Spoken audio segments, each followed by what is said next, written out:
Tentera Zionis Israel mempunyai teknologi yang paling maju di dunia. Akan tetapi, musuh utamanya, pejuang yang mahu membela rakyat Palestin yang ditindas setiap hari sejak berdekad lamanya. Dalam pertempuran kali ini, Kementerian Pertahanan Israel telah mengumumkan sekatan makanan, air dan elektrik bagi 2.3 juta penduduk di dalam Gaza yang separuh populasinya adalah kanak-kanak yang berumur 15 tahun ke bawah. Gaza bukanlah penjara terbuka kerana penjara adalah untuk mereka yang melakukan kesalahan, tetapi rakyat Gaza tidak mempunyai apa-apa kesalahan. Oleh itu, Gaza adalah seperti kem tahanan terbesar dunia dengan keluasan 365 km persegi yang dikawal oleh Zionis Israel. Israel telah mengenakan sekatan bagi laluan melalui darat, udara dan laut di dalam Gaza sejak tahun 2007 dengan alasan untuk mempertahankan penduduk haram Israel. Pada 12 Oktober 2023, iaitu hari kelima pertempuran, satu kabinet perang telah diwujudkan oleh Perdana Menteri Netanyahu bersama dengan bekas Menteri Pertahanan dari Parti Pembangkang menunjukkan bahawa Zionis sedang bersungguh-sungguh berperang dan mahu menghapuskan tentangan mereka. Jadi dalam video kali ini, kita akan melihat kekuatan dimiliki tentera Israel dalam pertempuran kali ini. Teruskan menonton. Untuk peminat setia APHD Channel, jangan lupa join membership untuk terus menyokong kami dalam menghasilkan video-video terbaru. Ahli membership juga akan diberikan akses awal dan juga dokumentari eksklusif dari kami. Harga membership serendah RM5 sahaja. Doktrin Pertahanan Israel. Peranan untuk memastikan doktrin keselamatan negara Israel berjalan mengikut kepentingan rejim kejam Zionis ini dipegang oleh pasukan tenteranya yang dipanggil sebagai Israel Defense Force (IDF). Agenda pertahanan juga disokong oleh beberapa organisasi lain seperti agensi perisik iaitu Mossad dan General Security Service.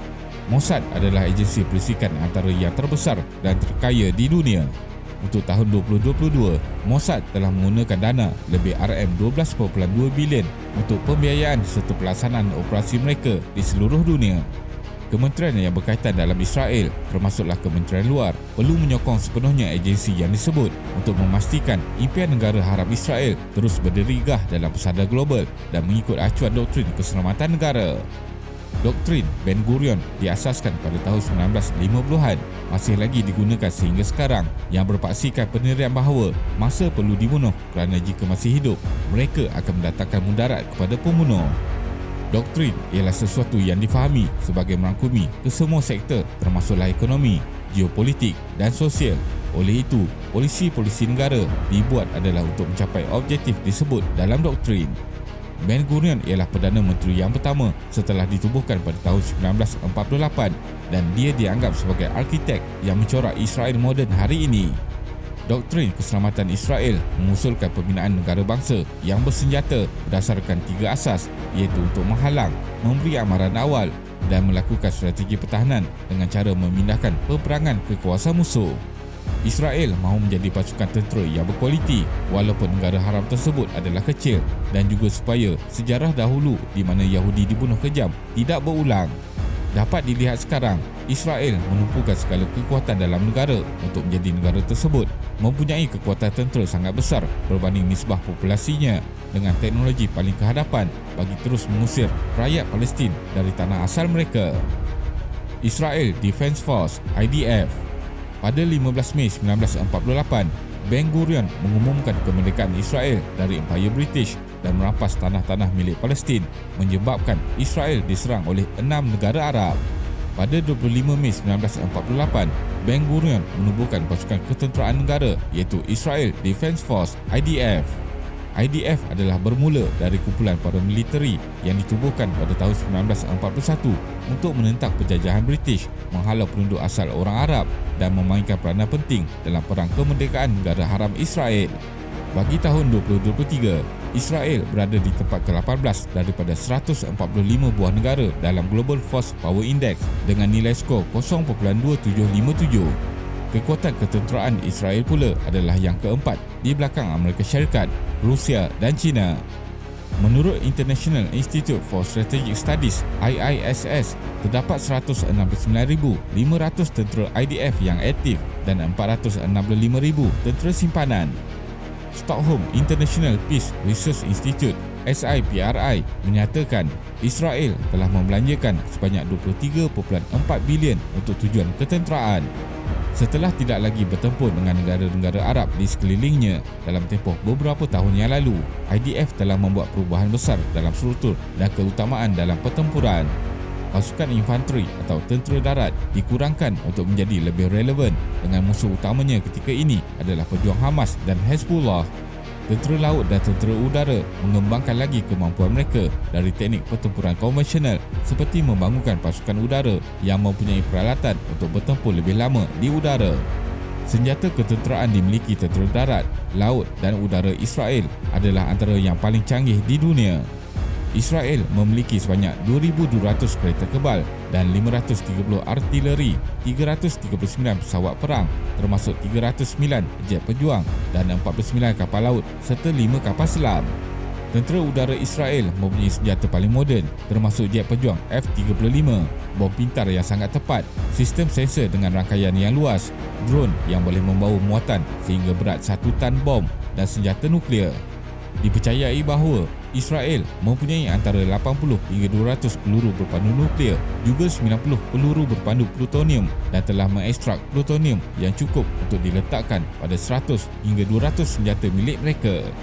Sistem peluru berpandu nuklear Jericho milik Israel mempunyai keupayaan mengenai sasaran antara 4,800 km hingga 6,500 km, iaitu melangkaui jarak ke negara Iran.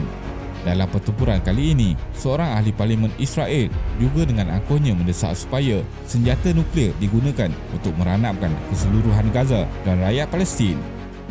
Iron Dome.